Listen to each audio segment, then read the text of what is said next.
Last year, we spoke to investigative reporter Ryan Kath and producer Shira Stoll of NBC 10 News Boston. They talked about their series of investigative reports about professional tenants Linda and Russell Callahan, who cheated numerous property owners in Massachusetts for over 20 years. The Callahans squatted in the properties of other people, refusing to pay rent after providing fake identities and phony documents. Attorney Jordana Greenman described how the system fails to hold these types of tenants accountable while even encouraging their bad behavior. Since that conversation, Ryan and Shira won the Edward R. Murrow Award for investigative reporting for their coverage of professional tenants.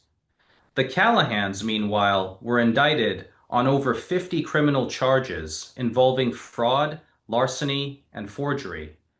And even as they attended multiple court hearings to answer those charges, they still continued their bad behavior right up until they landed in prison where they truly belong.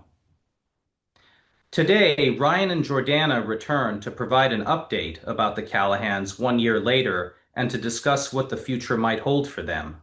Reporter Scott Van Voorhees will also provide his insight about media bias in presenting these stories, if these stories are even presented often enough.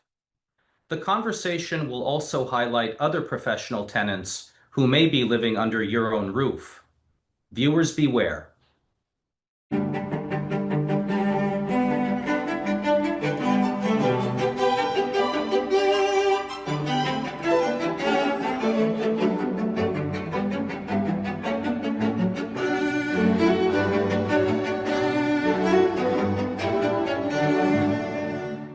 Hello, everyone. My name is Amir Shahsavari. I'm the Vice President of the Small Property Owners Association, also known as SPOA, which welcomes you to episode 19 of SPOA Housing Policy Series. This is where we discuss property rights and all things real estate. I'm happy to welcome back Mr. Ryan Kath, an investigative reporter with NBC 10 News Boston. Great to have you today, Ryan. Thanks, Amir. Thanks for having me back. My pleasure. Attorney Jordana Greenman represents small property owners. She's been on the program before. Jordana, nice to have you back. Nice to be had. Thank you. Hello, everybody. Hi again. Scott Van Voorhees is the editor-in-chief of Contrarian Boston and a trailblazer in independent journalism. Thank you for joining us again. Thanks, Samir, for having me on again. Ladies and gentlemen, I just want to remind you kindly to donate to the Small Property Owners Association. You can do that at spoa.com/join. Once again, that's www.spoa.com/join. As you know, we work hard to defend your property rights, and it's not getting any easier given all the harmful proposals up on Beacon Hill, on top of other challenges that we have on a daily basis. So once again, please remember to donate at spoa.com/join. Ryan, I'll turn to you. Last time we had the pleasure of having you on, you joined us with your producer, your then producer, Shira Stoll, talking about Linda and Russell Callahan, professional tenants who had defrauded property owners in Massachusetts for 2 decades. And at that time, or since then, after we discussed their case, they kept doing what they were doing until they were charged. They were criminally charged with larceny, forgery, and fraud. And back and forth, over the course of different court hearings, they still targeted other property owners, including a person in Worcester, by providing a false identity and squatting inside that property. And it kept going on until they were finally arrested. So we're eager to hear from you if you could update us further on the details of that and what happened between our last talk about a year ago and where the Callahans are now. I know a lot's happened in a year. I was looking back today to see when it was that we last connected, and it was almost a year ago to the day that we first discussed our professional tenants investigation about the Callahans. At the point we last spoke, we had kind of laid out this 20-year pattern of defrauding the small property owners in Massachusetts, well over $100,000 in unpaid rent and well over a dozen evictions all over Worcester County. And so the question at the time was, was anyone going to do anything about it? As we showed, it was, it was certainly criminal behavior, but it was looked at by folks in law enforcement or in DA's offices as housing court matters, right? And so finally, when we laid out the pattern, uh, the Worcester County DA did take action. They indicted the Callahans earlier this year on more than 50 criminal charges. They were arrested from that Worcester property that you mentioned, where they had used fake documents, fake credit report, fake pay stubs, and bounced the checks.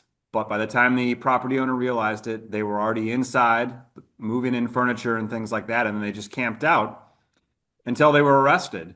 And at last check, they are still in jail, awaiting to see how that case is resolved. Amir, I don't know if you remember this or not, but one of the landlords that we interviewed for our initial investigation, the piece ended with him saying, I hope that they eventually end up in jail. And then he kind of quipped, free housing. That's what they're looking for, right? Free housing. So his sentiment there kind of came true. So we're going to see what happens with them. But again, they're facing some very serious charges and a long list of them. Yeah, and that was pretty powerful when he said that, and I'm glad it finally turned out that way. But the scary thing is, why would it not surprise me if they found their way out of prison and then back again, victimizing someone else? Because even though they are celebrities, notorious celebrities in the courts, to the point where even the judges, they know who these people are, they frown upon them, but the system just lets them keep getting away with all the bad stuff they've been doing. I mean, that's the scary part. And, Jordana, you were with us providing legal analysis about a year ago when we talked about this, or I guess it was exactly a year ago, as Ryan was saying. How realistic is the probability of them getting out of prison and doing it again and getting away with it until they can be put back into prison? I mean, it's very frightening. I think that's what a lot of us want to know. Is 101% a thing?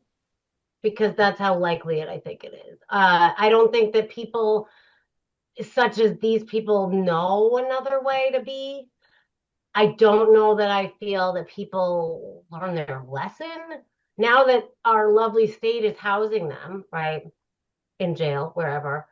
It's there's time to figure out how to do it again, maybe in a little different of a way.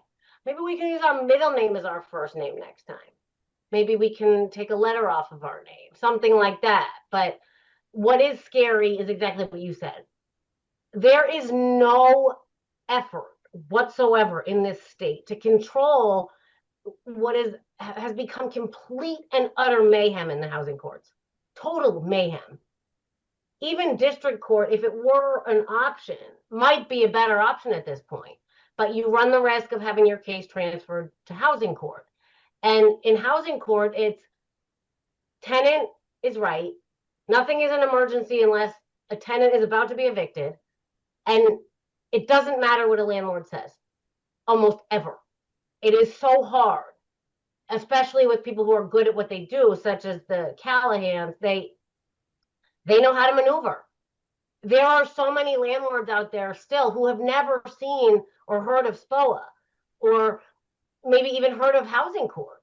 So they don't even know, it could be a 2 or 3 family owner occupant or somebody out of state or out of the country has a small, oh, sure. Yeah, no, we want to get there, someone in there quick. Let's go. And people don't even think twice. They don't even realize that not everybody is a good person. And so they let them in and it happens again over and over and over. Because left hand and right hand don't communicate, it's not really a critical thinking game. It sounds like the system is just set up very robotically to follow the same dangerous, unfair pattern that you described. It I, is. If you came across these people again and you could somehow prove through photographic evidence or something else, you find out they move into your house and a month later something happens and you take them to court. The court will not even for 1 second consider first that they're criminals, second that they committed fraud, that they went to jail for it, and that they've done this 1,000 times. It's not even going to be able to come up. And at some point, they'll be able to try to expunge all of their housing court records.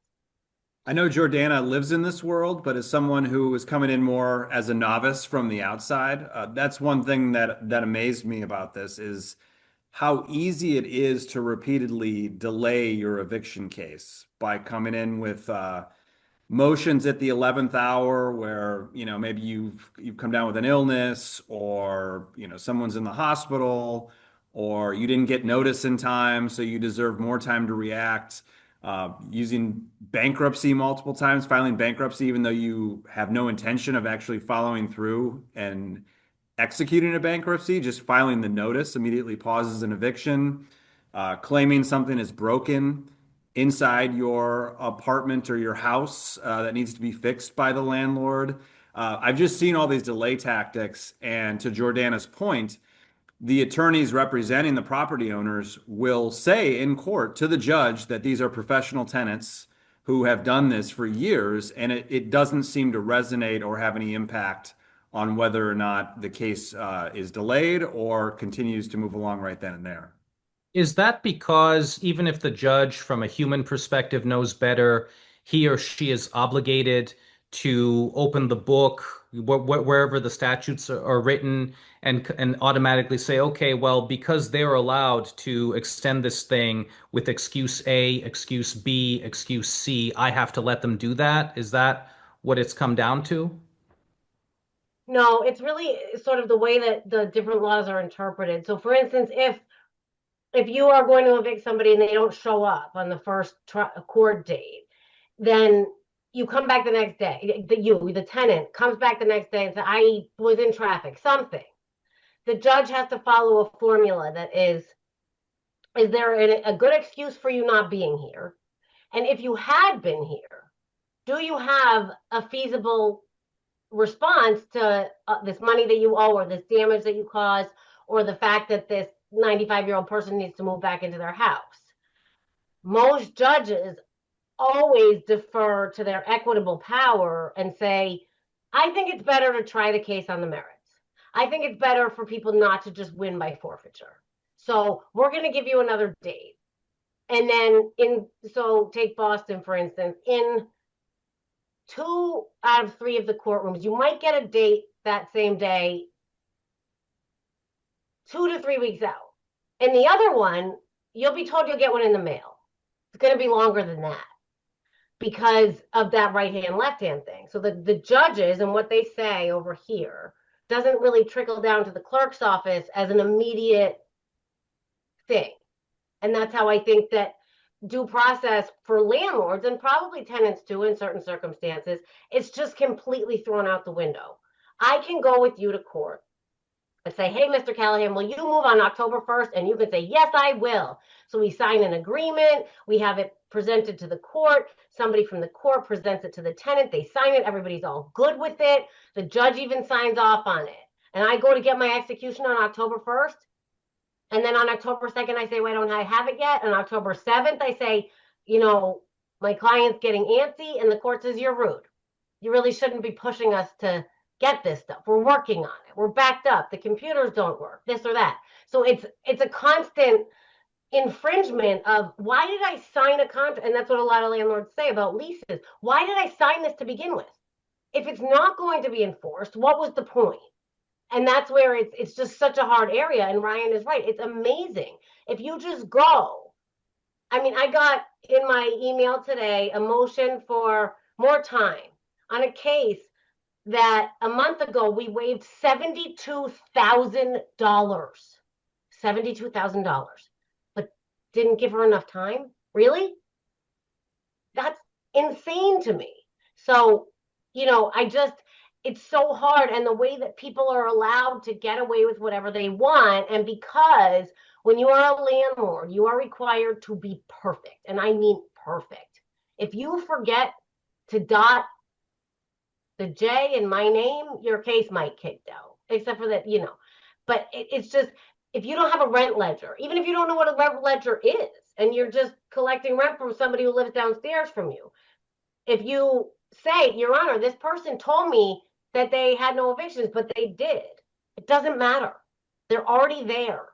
And that gives them rights. That sort of possession is the 9/10 of the law. It is real. It is so real. And it is so sad because so many people cannot, especially small property owners, afford it financially. How about mentally? This could, I can't even imagine the last people, I guess, who finally actually did something about these people were smart. But how many families did they destroy before that? How many people almost lost their homes because of them? Michelle Wu doesn't talk about that when she talks about rent control. So And the I had a governor, question, Jordana. How many of these it sounds like you had to move heaven and earth to get any action against the Callahans.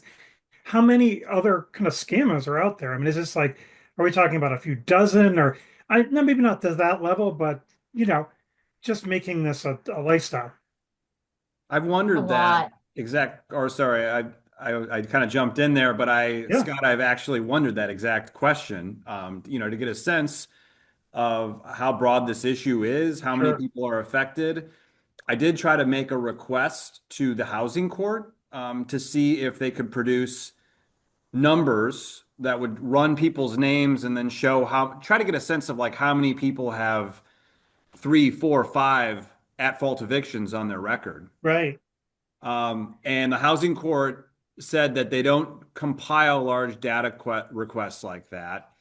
And they also said something that I can kind of see is that court record isn't a unique identifier like a social security number or something like that.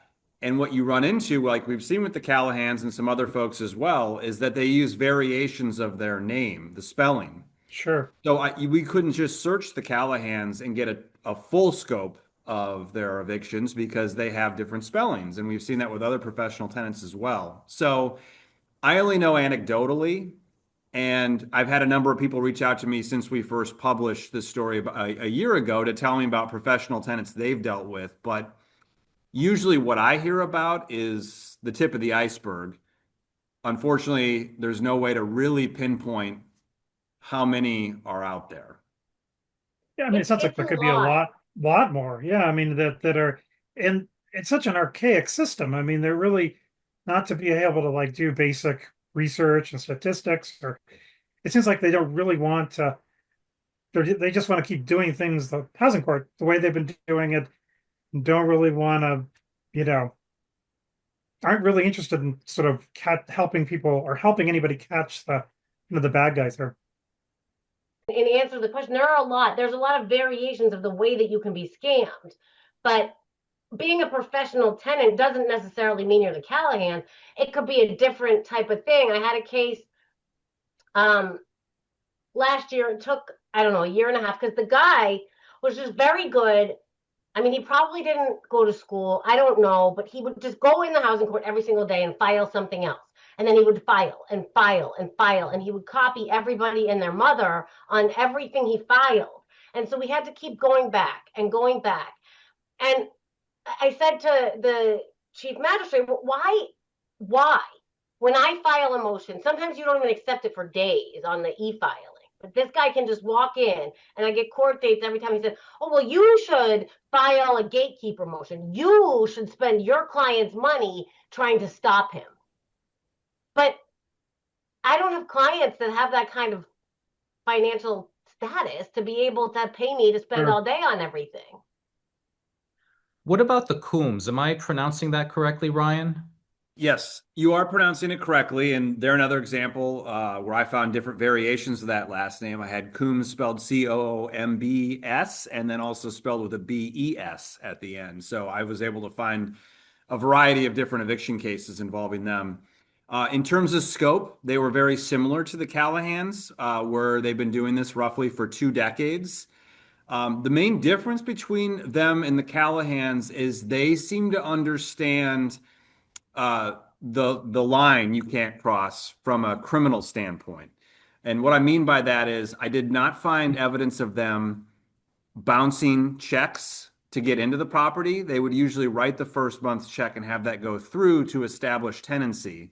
In Massachusetts, writing a check that you know is going to bounce or is from a closed account is a felony. They also, from what I could tell, did not use fake documents to get in. What really interested me about the Coombs, and the reason I decided to pursue that story as well, because what you run into here is people contact you about professional tenants, but how many different professional tenant stories you can do when it starts to get redundant. What we wanted to look into with the Coombs is we discovered they were receiving taxpayer rental assistance. And the question was, well, how do they qualify for something like that, given the track record where they have multiple at-fault evictions on their record? Why then is the state stepping in and approving them and saying, yes, we'll pay your first month, last month, and then maybe for the first year, we'll pay half of your monthly rent? That was the really question we wanted to dig into there. And we don't have a good answer to that because, as you all probably know, taxpayer rental assistance is a very private, confidential thing. The state won't even acknowledge that the Coombs received taxpayer rental assistance. And so we still haven't received a good answer as to why that is. It's going to take someone from higher up to look into that. But to the point you were making before, we never heard from the Callahans. They've never stopped to talk to us in the multiple times we've seen them at court or other venues.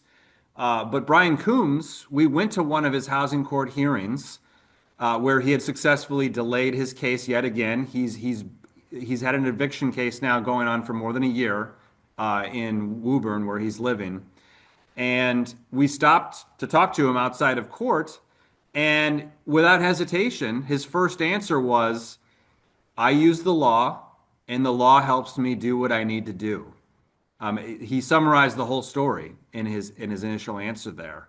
And to your point, he's shown how you can navigate the law and without breaking the law, do things that allow him to stay in the property as long as possible. I was amazed by that, and he kept using the same canned excuses in front of you, saying, "Oh, well, I'm here because the owner didn't repair this or that," which was highly likely a fabrication on his part. The same excuses, "Oh, there's a tiny hole in the wall. I'm not paying my rent." And in a lot of these situations, the tenant most likely created that tiny hole in the wall, as if that tiny hole, and Jordana has said this herself, there's no such thing as a defective wall. No proper, and even if there is, no property is perfect, but why would a tiny hole in a wall be Sure. used to say that the apartment is not livable? But again, he did his thing. He played his cards, and you had him running away at the very end. He didn't want to answer your questions anymore. But the real groundbreaking part of that, and you just mentioned it, Ryan, was the whole taxpayer implication that the average taxpayers are paying for the criminal deeds of these people. I mean, Scott, I mean, isn't that huge? Shouldn't mainstream media be covering that? Oh yeah, no, I agree. That's huge. That's a great story. And I also wonder from the state government side, I mean, if you're applying for housing assistance, aren't they asking for like social security numbers? Now, maybe they're just making that up, but there's got to be, you've got to think, unlike in, as you're saying, Ryan in court, where they just come up with, just come up with a different name or remove an E from the end, that at least with state government, you must require some sort of identification that would to get rental assistance, right? I mean, you can't, and they could use that to figure out what they're, I mean, that only gives them a narrow window of what these guys are up to, Right. you And know? you have to wonder, we're not able obviously to see the applications they file because that's part of the confidential nature of that process. But Sure. it does beg the question about, are they accurately listing whatever income they make through jobs to qualify for that? Are they accurately listing people that live in the household? Obviously, a lot of things we'd love to take a closer look at. We just don't have access to those documents. Right. And they're not going to tell you because they don't want to talk about individual cases and they might talk about an aggregate, right? But they're not going to, Correct. Correct. even though it's, for a lot of people, most people are be pretty frustrated at the idea that they're paying for, con artists to get a break on their rent. I mean, or get the rent paid, right? Mhm.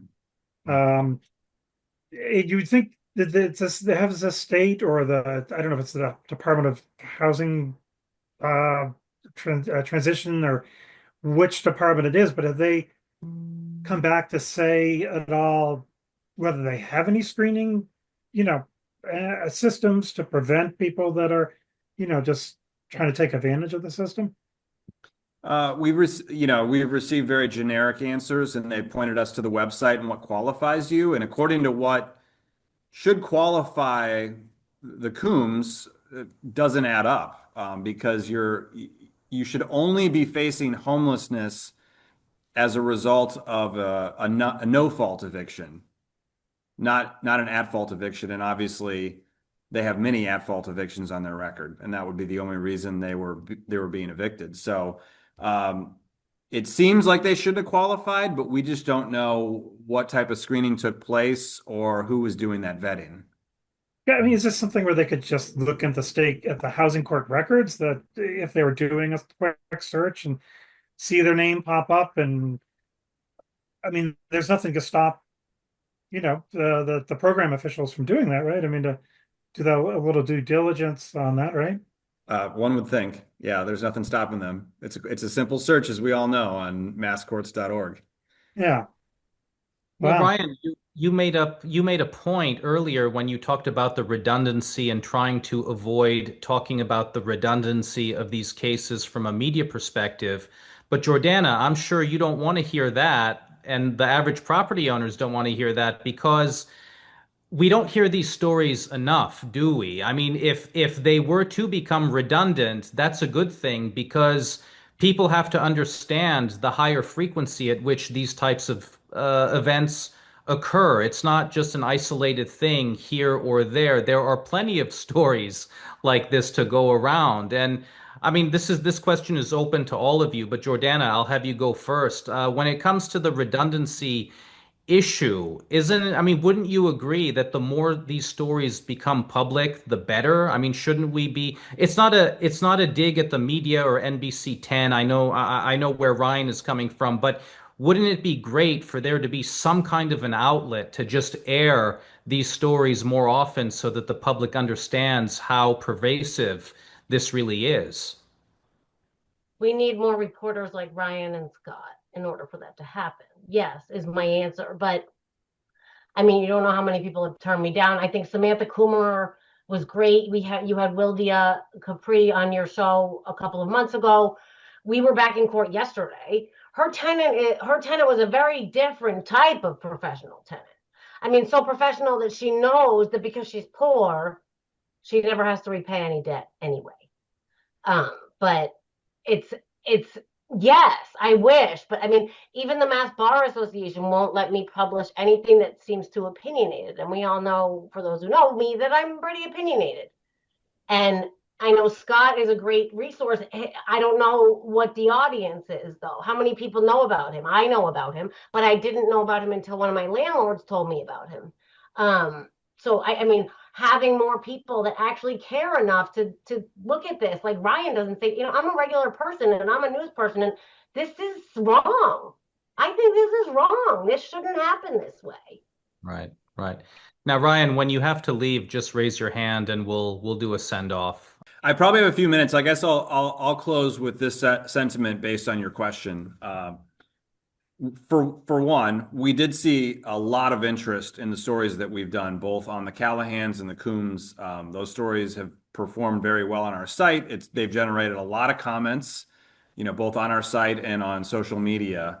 As a reporter, I am always looking to advance the story and finding new angles. So it's not that we're not going to do professional tenant stories. It's what new types of incidents or failures in government oversight can we uncover to help advancing the story? Or are there proposals that make sense on Beacon Hill that would make this type of thing tougher to pull off?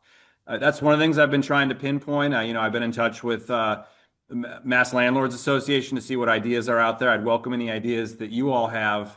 But I think those are the questions that need to be maybe proposed to try to advance this type of story. Because I'll compare it to another series we've done. It's called To Catch a Contractor. We launched that 4 years ago, and essentially highlight contractors that have scammed homeowners and stolen money. And we've advanced that along the way by showing lax government oversight in the way contractors are registered and things with state law that can be changed to strengthen the system.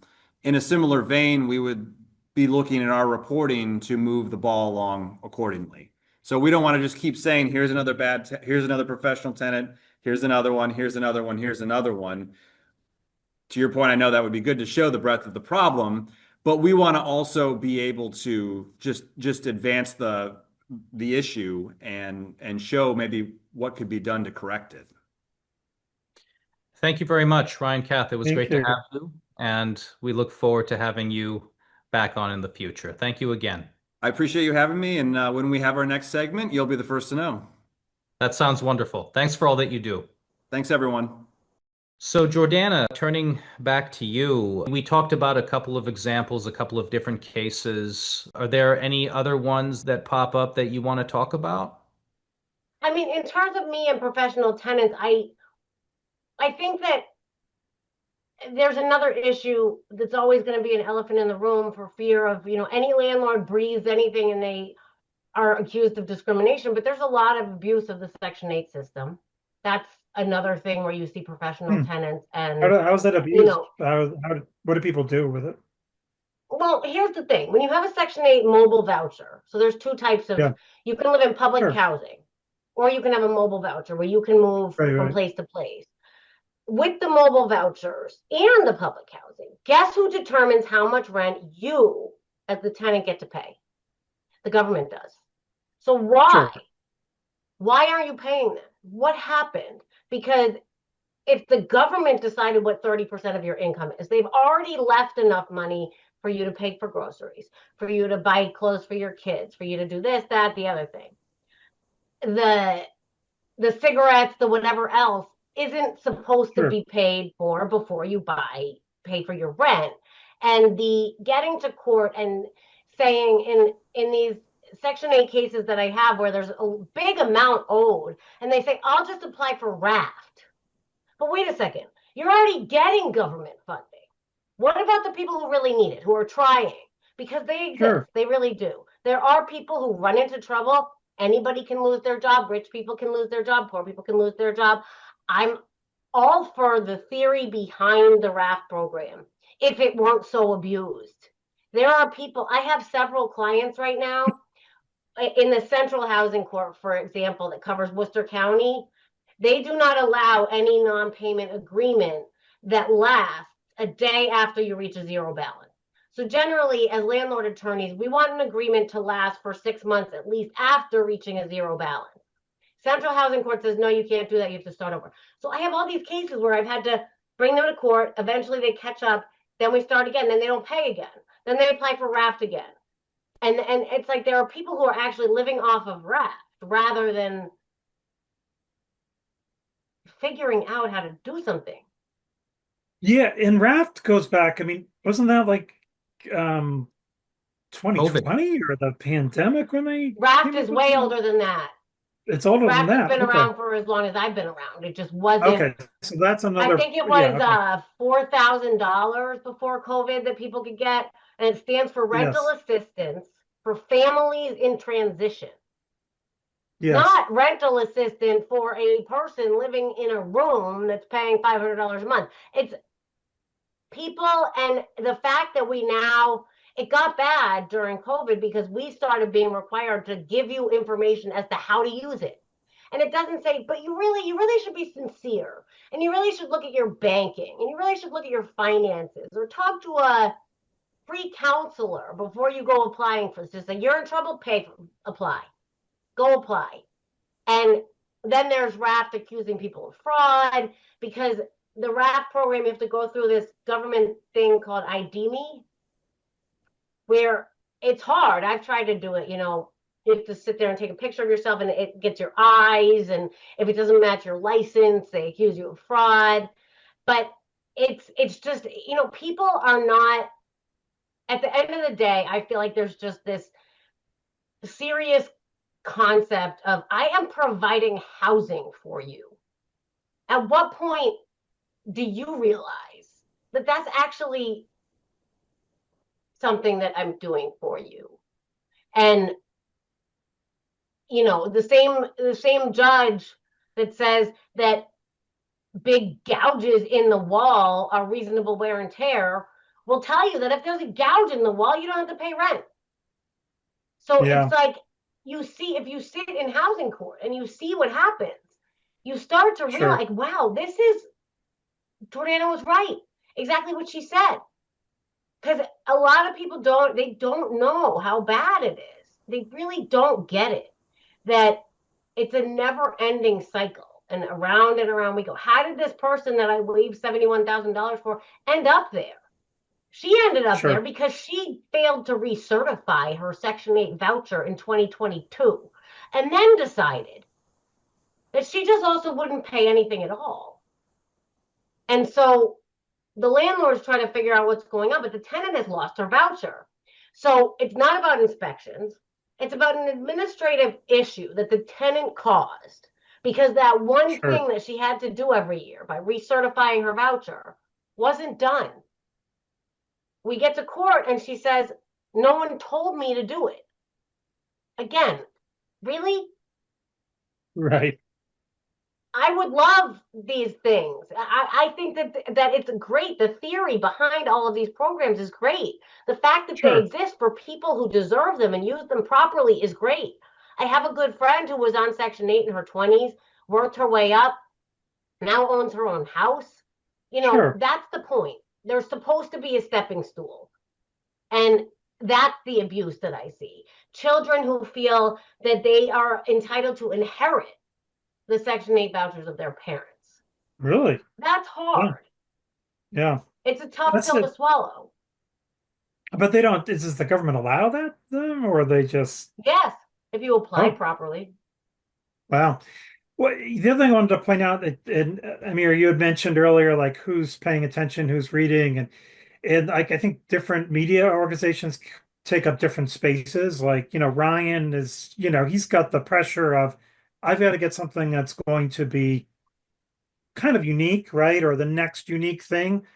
And I have a much more targeted audience. It's business people, it's real estate people. We get a lot of views on our stories, and I got a mailing list of 15,000. It's growing. So and a lot of media people like Ryan read our stuff or cite it to get stories. So, but it's a good venue for digging into some of these things at a level that, the Globe isn't going to be interested in, or the Herald, and also the Globe and the Herald, well, the Herald is different, but Globe also has maybe a bias towards like the sob story about the tenants or whatever, and skeptical that Amen. the landlords are always up to no good, and so it's just that they're going to sort that out anyway, right? Boston Business Journal is sort of much more kind of like, well, if you're buying properties, it's kind of, it's like more of kind of like that's a story. They're not going to get into some of this stuff. So we're a good venue for that. And people read us. I mean, it definitely, and often if we have something, it'll force other people to feel like, oh, well, that's a story. Maybe we should be covering that, you know? Well, Scott, you do a wonderful job with Contrarian Boston, and it Oh, thank is you. really a lot of people know it, and I'm glad that you're growing. And it truly is a source for balanced perspective that you just don't get from other relative to other publications that Sure. are either too technical or too biased. And it's really unfortunate that the city's newspaper of record has gone down that extreme path where it's all based on pleasing certain factions who subscribe to a certain political Sure. ideology. It's not healthy. It's not actual reporting. It's not in the best interests of the community as a whole to perpetuate us versus them, in different ways. And I think Sure. they are guilty of that. It's not objective. But Jordana, you brought up an interesting point earlier when you said that Mayor Michelle Wu would never, ever acknowledge what you see, the injustices against the housing providers that you see happening every day. I mean, if she was in front of you right now, what would you say to her? Please tell the world that you have a multifamily property that's vacant, except for that you live in one unit and you don't have a tenant. Why don't you have a tenant? Why don't you have a tenant, Miss Wu? I mean, I think she knows. I just think that the liberal mindset doesn't, again, unless you see what I see on a daily basis. And right now, I was in Chelsea on Monday, which is Boston Housing Court, Boston on Tuesday, Boston on Wednesday, Boston today. I'm going to Boston tomorrow. I've seen a lot this week. And probably in 10% of what I've seen are people who appear sincere to be doing everything they can to be the best them and make things work. It's the amount of entitlement. It's hard because, I come from very liberal parents. That's okay. It's one of the reasons that I represent small landlords and not big landlords, because I don't really care on a global scale. I more want there to be Sure. small housing providers. There's a big multi mixed use building going up next to my office, and it's just more ugliness, less lawn, fewer kids with bicycles. I'd rather people understand and appreciate that there's housing providers. And, it's just what you see is so bad. And if you don't go and see it, you don't realize that the housing court is more than closing your eyes and dreaming or having a nightmare about naked people in the snow without clothes in Boston in the winter. Because the reality is, I think that I don't know for a fact, and I'm not a statistics person, but I think that at least a lot of the homeless population in this state have either drug addictions or mental health issues, weren't even necessarily evicted. So the amount, I can tell you that from what I know in 19 years, 3 of my cases have actually resulted in homelessness. And I know that because I've seen the people. And everybody else has ended up somewhere. And that's a lot. That's a lot of years. It's not a bad record. Sure. And yeah. It's, instead of helping yourself, making it work, I had a case today where there was so much money owed and legal services got involved. And they said, well, this assistance, that assistance. And I said, but do you realize that because of Trump, the amount of government assistance that actually exists has gone down? And at some point, something's got to give. This person is supposed to pay less than $500 a month. But you're telling me she's going to apply for more assistance, where she's already has a mobile voucher. She already gets food stamps. She already gets utility assistance. What else is the state going to give? Right. So you have people just running into, maybe messing up their finances and then trying to get more assistance, right? I mean, yes. Or going to court or going, battling with their landlord or, it sounds like a mess. That's for sure. Speaking of messes, what about the name Dan Howitt? You have familiarity with this case, Jordana? Yes. I was there was a small landlord who wanted to use my services. I communicated and I had a consultation with her on several occasions. Unfortunately, because of him, really couldn't pay me. So I couldn't take the case. As much as I love helping people, I do have a family. And she really struggled because, and anybody can look this up on public record, even she won, he appealed again. He has, sued the housing court. He's sued the appeals court. He's suing the judges. He's one of these people that just keeps on giving. He is the gift that keeps on giving. And there's always just like a teeny bit of a semblance of logic, or he's not a stupid person. Yeah. He's actually probably very smart. Maybe, on the spectrum. I don't know. But yeah, it's kind of insane that this is what you see. This woman had a condo that she lived in. He, I believe, has a voucher. And even though the condo was only one condo, it had several bedrooms, and somehow, I don't know if it was because of during COVID or what, that Section 8 was approving certain portions of apartments for rent rather than giving an entire apartment for rent. But he was living there, so she has to see him every day. He is complaining on a daily basis that she's violating his quiet enjoyment, but they live together. And if you look up his name in mass courts, even since just 2020, I think I found 18 cases. 18 cases. Oh, wow. He's had. And only in 3 or 4 of them is he the defendant. So again, these are all people he sues for who knows what, violating his rights. He doesn't pay. So she's kind of stuck having to keep him in her house, I guess, or yeah. I believe so. I don't know exactly. I mean, I haven't talked to her for a few months, but he did file for an appeal. And I just, even sometimes lawyers even sometimes take these people's cases. I don't know why our ethical code doesn't prevent that. Like legal assistance or what these people are doing is really bad. I don't know. I guess I don't know how people could represent a murder. I guess everybody has a story, right? Sure. But in this particular case, they had a trial.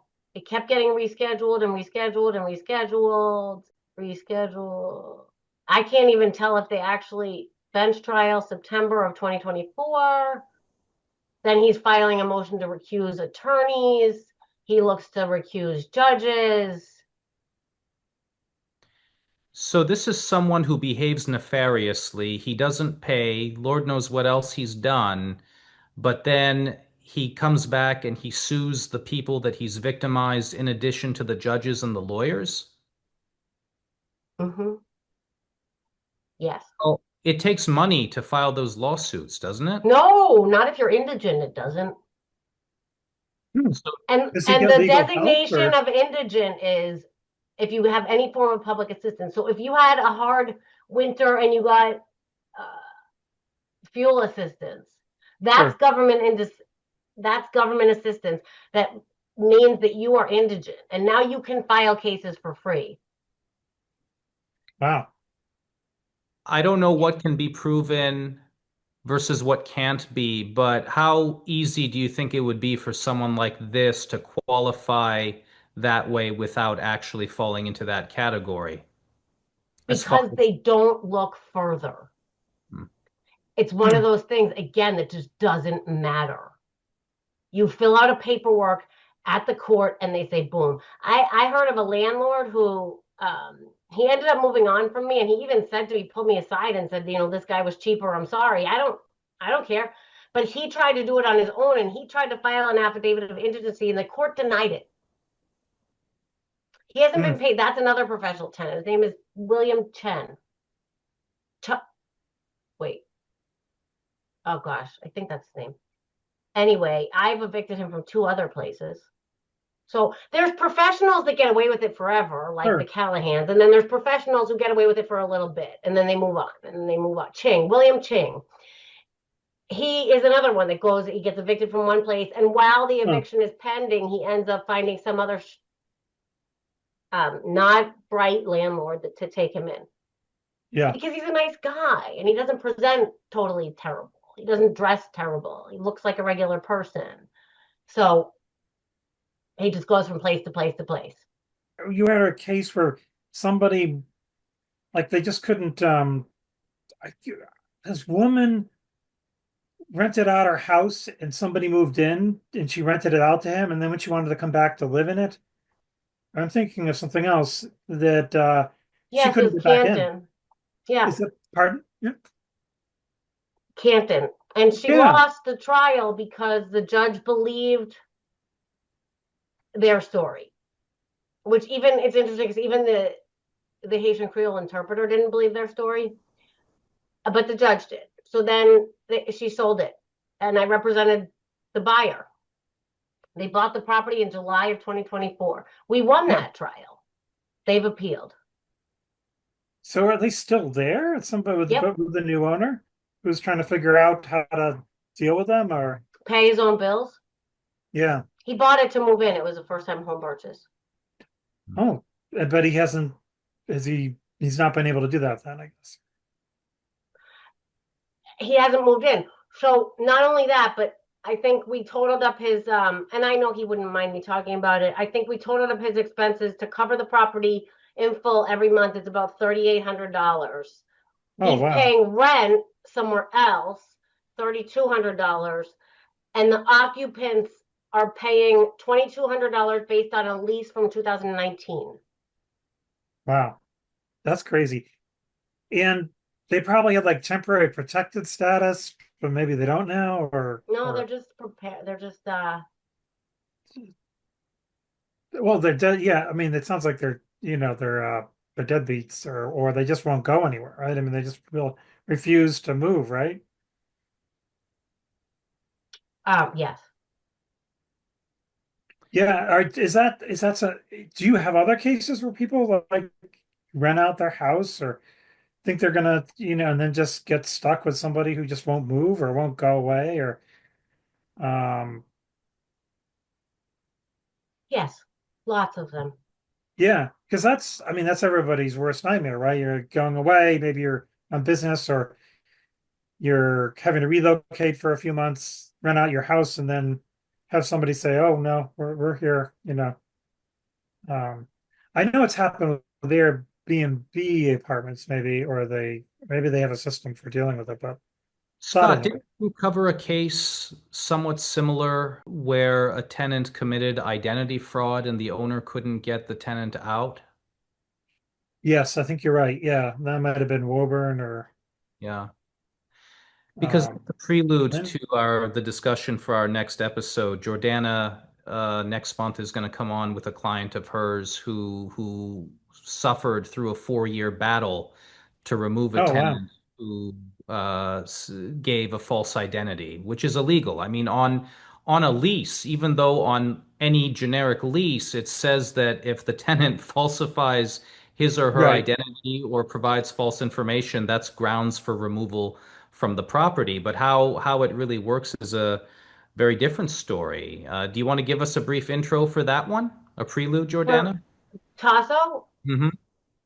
so 2013, a Greek family owns a property and it's in a trust because both of the parents are getting to be older or sick or whatever. So he's the trustee of a trust, but they all own it together up in Lynn. And a tenant applies through a real estate agent and puts a specific name on her application. She had a reference that was called, but the social security number that she put down was not run by the agent, nor was the date of birth or anything like that.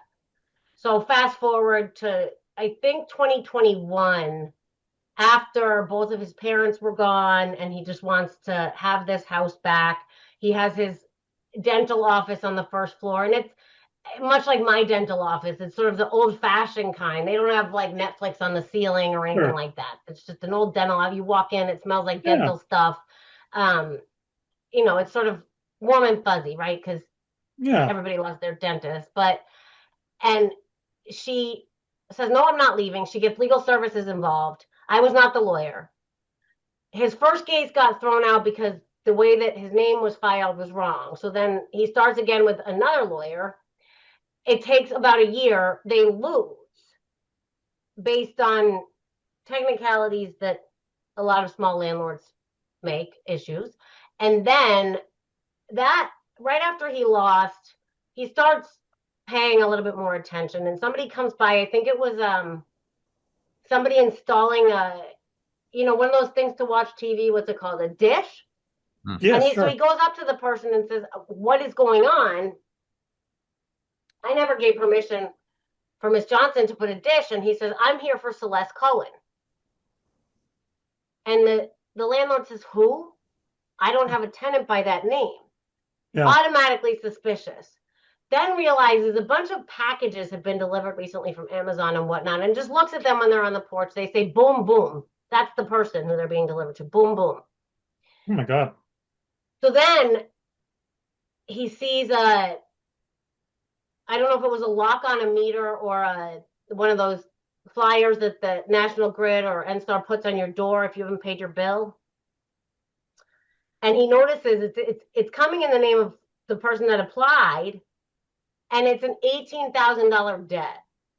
And he starts putting the pieces together, and that's when he contacted me. And I filed a motion to vacate the judgment based upon new evidence that this was fraud.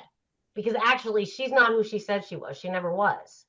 And all these years, oh, another thing that happened, he paid her. He had to pay her as part of losing the first case. She did not cash the check. She signed them back over to him.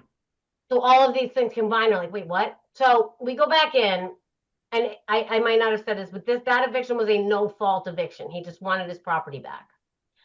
And I say this was fraud on the court. And the judge says, you're right, but that's not what the eviction was for. Start again. Oh, wow. Okay, so fraud in Massachusetts is cool. Awesome.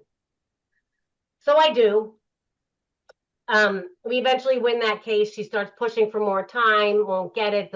I got the legal services people excluded, or I got them to move away from the case because it is a violation of ethical rules. The fact that they presented this person, put her on the stand, and had her tell them that her name was Lois Johnson when it wasn't. Sure. Right. So she no longer had a lawyer, but she keeps pushing and pushing and pushing. Her eviction finally was completed on September 2nd. At which point she was still sending nasty text messages with little emojis. His name, if you take it apart, has an ASS in it and an O. So yeah. She would put like ASO. And she's still sending me this outrageous stuff about how he's a womanizer and this and that. Like, they've never even hugged. Yeah, that sounds crazy. Yeah.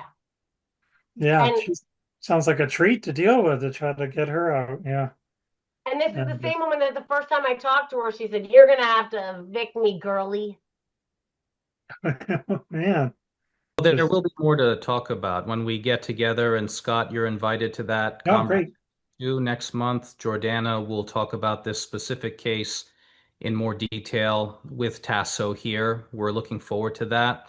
I just want to rewind a little bit to my earlier comment about the Boston Globe. And just to be clear, I have given interviews with good reporters from the Globe who treated me fairly. They treated me well. It was very positive. Oh, of course. But when it comes to the general trend, because these articles that these reporters write, they have to go through, and you know it, Scott, you can correct me if I'm wrong, they have to go through an editor higher above and then another editor higher above. And then the higher up you go, that's when the political spinners come in to either overemphasize one point or completely eliminate another point that's crucial to serve their political purposes, their biases. So I'm talking about it in the bigger picture, and I'm hoping we can get to a point where mainstream media can become genuinely fair and balanced, and to go down the road that you're going down, Scott, with Contrary Boston. So I congratulate you again. No, Jordana, thank you. You're welcome, Jordana. I congratulate you for all the work that you've done. I wish that there were more people like you. And also, I would say the same thing to Ryan Kath if he was here. But I thank all of you for this wonderful conversation. We'll be back again with a new episode in another month. Until then, I wish all of you well. Thank you very much. Scott, it's great to see you. Amir, great to see you. Thank you. Nice to see you, Jordana. And thank you, Amir.